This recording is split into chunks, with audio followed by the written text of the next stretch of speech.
I pray that the omen of not losing any final continues tomorrow also. However, we know all the scenarios are always different. The scenarios have never been the same. It's a new scenario, and we are playing against a top team. We quite know what they can also do. We also are aware of the caliber of coach that they also have that has gotten them to where they are today. But like I said, we believe in ourselves, we believe in our players, we trust what we are doing, and we'll stick to our game plan to ensure that we emerge victorious tomorrow.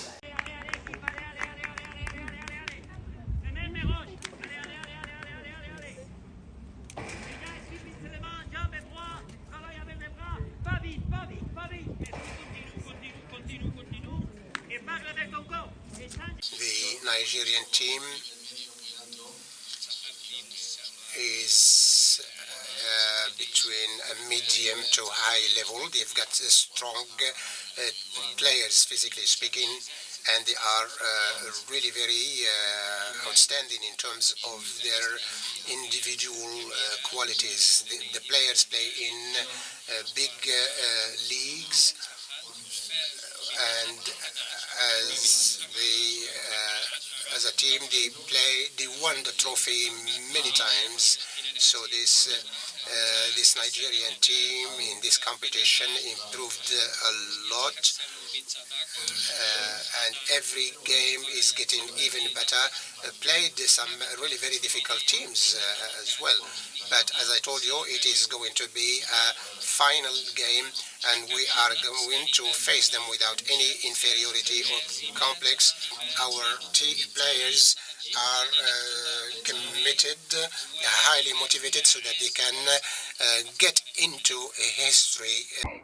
Sporty greetings. The stage is set for the 2024 Women's Africa Cup of Nations, and it's going to be a crunch encounter between Nigeria Super Falcons versus the Atlas Lionesses of Morocco. Wow, what a story. I already did a bit of a preview of that final. You can go see it on my YouTube channel. By the way, welcome specially to our new subscribers. So if you haven't subscribed to the channel, please do. I see women's football giving me a lot of subscribers. Who would have thought? Guys, if you love boxing, don't forget I did quite a couple of interviews after Usyk Dubois too. And I met Michael Hunter. Yeah, Michael believes that he can actually challenge Usyk. So guys, if you're a big fan of boxing, go check it out. But let's stay with the Women's Africa Cup of Nations, the final. Wow. Morocco, shout out to Morocco for everything they've done for women's football. And they truly deserve to be in the final. Nigeria, Mission X, chasing that incredible record-breaking 10th title. Can the Super Falcons make it happen? Look, I don't want to talk much. I'll take you back to the pre-match conference. You listen to Coach Justin Madugu. You listen to Coach Vilda. He didn't talk so much because, of course, it had to be translated into English. But you listen to him to know how ready Morocco is for this final. And then we will wait for the final to be played. We'll get to crown a champion, and then we'll talk about it. Let me take you into the camp of the Super Falcons and the Atlas Lionesses of Morocco. I'll come back.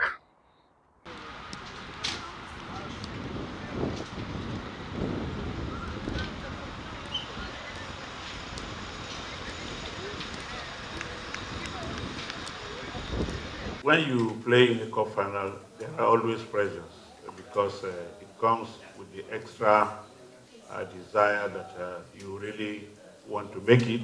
You have worked so hard to get to where you are, and then you just make some extra effort to actualize, the dream of carrying the trophy.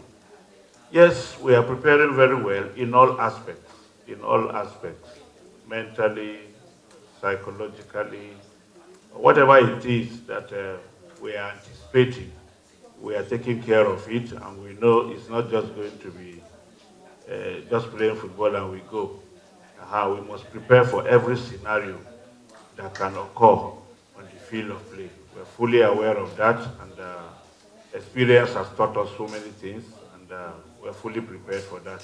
Penalties are also part of the game, and every competition has rules, and we are also aware that the game could possibly go to that. So if we are aware that there will likely be penalties, we definitely must prepare for it, which we have also been doing, because anything can happen. And then if it comes to penalties, we are fully ready for it.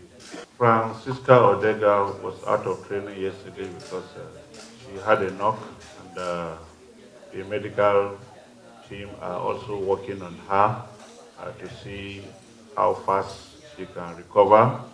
Where she might not be able to make it, we will have to take it. It's a sad development for us. We just pray she makes it. If she doesn't, the other members of the team will carry on, even in support of her. It will also go a long way in helping to motivate the team. But we just pray that she makes it. I cannot pick out one moment and to say this is the most difficult part of the whole thing. Preparations in general, there are a lot of things that go into it, and you expect that you get the best of support in all aspects so that it makes your work very easy. It has been very challenging for us, but we have tried as much as possible not to allow anything that we consider as a challenge to really affect what we do. Yes, in life there will always be difficulties and different, challenges will always come. But how do you manage them? How do you manage them? How do you get over them? That is what we've been trying to do so that we don't allow them disturb us or affect the team in any way.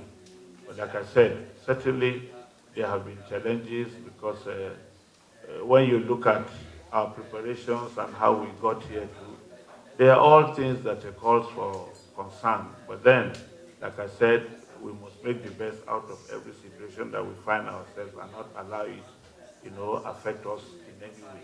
We're trying to get the best out of everybody, and we look at our own game plan and then look at the opposition to determine who starts, who comes on, and what happens. And then, depending on also how the game also goes, it forms part of the decisions that we have to take. If it's going well for us, we know what to do. If it's not going well for us, we equally have a plan B of what to resort or fall back to. So it's as usual. It's the normal thing that we do in every game.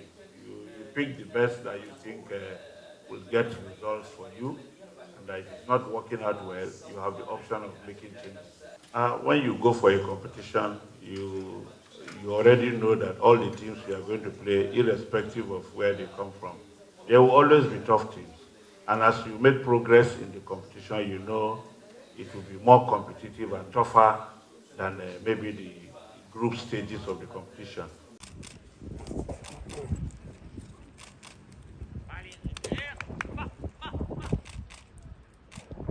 We have tried to put all the means to recover, and also the efforts made by the physical trainers and the assistant staff. So tomorrow will be our sixth game, and this was our objective right from the outset of this tournament. We wanted to play 6 games, and as you know, the final is not going to be played without any accumulation of tiredness on the part of the players. But here, the psychological aspect is overruns the physical in games like this. And so there is, for example, here we are going to play this game with our spirit, and we'll try to carry on improving even after this tournament. So we are going to get prepared for the EU17 World Cup, and there is also the qualifiers for the World Cup for the U20, and there is also the B team that we work together, which is a linking a link between this team A and team B, and also we are going to go through all the different regions to encourage the grassroots so that they can get into the football from early age. And all these aspects will definitely help to improve women football in Morocco.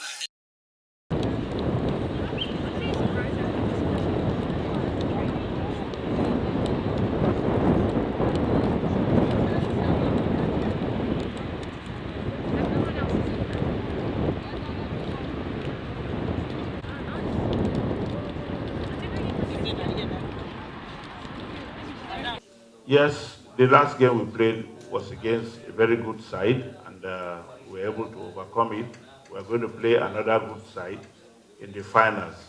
And you are talking about them having quality players, very good players. I feel we equally have the same caliber of players.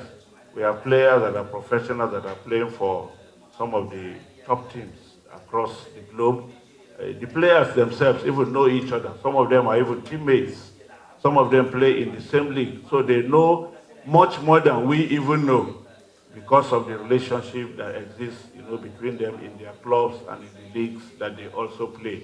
So we are not threatened by that. We know they're a good side. Definitely, we acknowledge that. But like I said, we equally have players that can match whatever it is that they will also be presenting.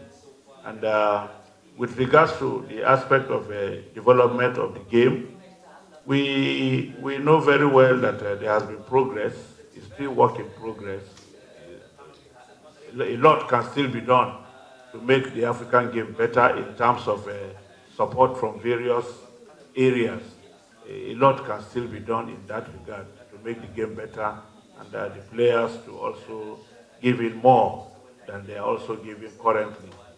With the fans at the stadium, our players have played in different competitions and leagues with crowds, similar to what they will also be facing tomorrow. So it will not be a strange thing for them that we have fans, in the stadium, and then the place will be noisy. They have played in different competitions. Even in this competition, they have played in different countries with a very large crowd, and they were not intimidated. Last semi-final game we played against Morocco, we handled it well, and the game went as far as the penalty shootout.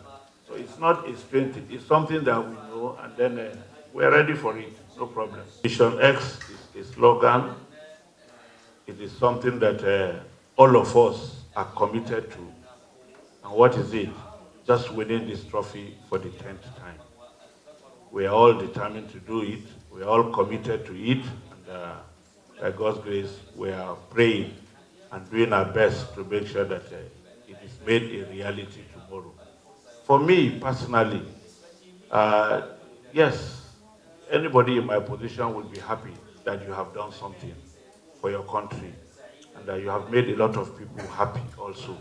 So it's not anything extraordinary, but the simple fact that you have contributed something and you have made a lot of people happy, I think that is enough for one to say thank you or to say thank God for it. Well, it's not for us to judge anybody as a weak team or a strong team. They all deserve our respect, having qualified to come for this tournament.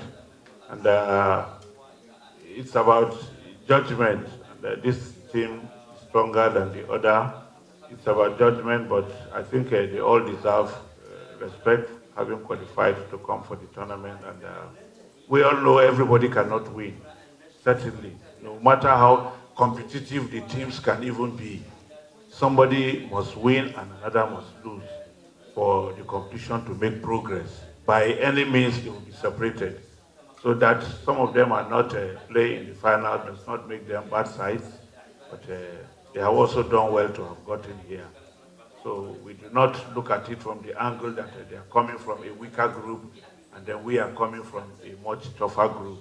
We don't look at things from that perspective. As far as we know, they're a good side. We're fully ready for them. They deserve to be where they are, and we're getting set to make sure that we take on anybody that comes our way as an opponent.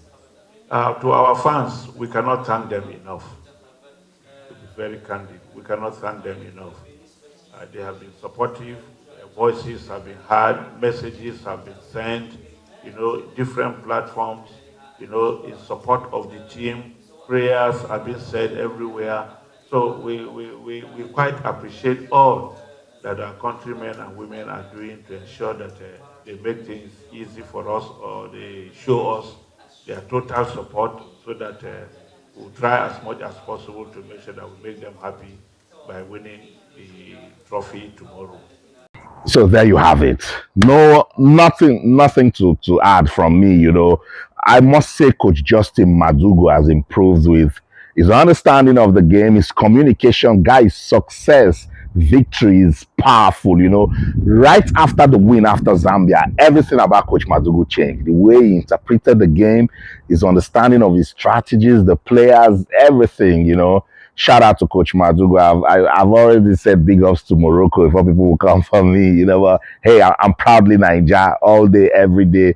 But basically, what I've been doing with this Women's Africa Cup of Nations is, bring it to us, particularly in Africa, to see that we've got the quality. We can actually have a market with women's football if we support it. I like it that we're having it side by side with the Euros, and everybody's minding their business. That's competition for you right there, and I like it so much. So shout out to the Confederation of Africa Football, increased prize money, gave us a new trophy, the venues, well, just in Rabat, packed, but I like the communications from Confederation of African Football. I love the exposure. It's been a beautiful experience for women's football development. So I won't repeat the things Coach Justin Madugu has said, but you listened to him.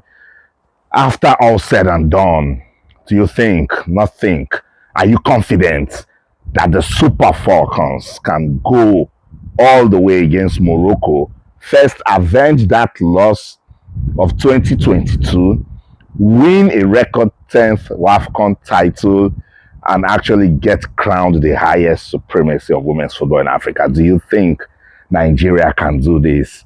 I love it in the comment section. By the way, shout out to everyone that takes the time to drop comments. You guys won't believe it. I learn a lot from the comment section. You guys know your football. Shout out to everyone that takes the time to comment on this channel. I'll see you guys after the final. Maybe the next time you see me, I'll be telling you who the champion of the 2024 Women's Africa Cup of Nations is. I'll see you around again. That's it.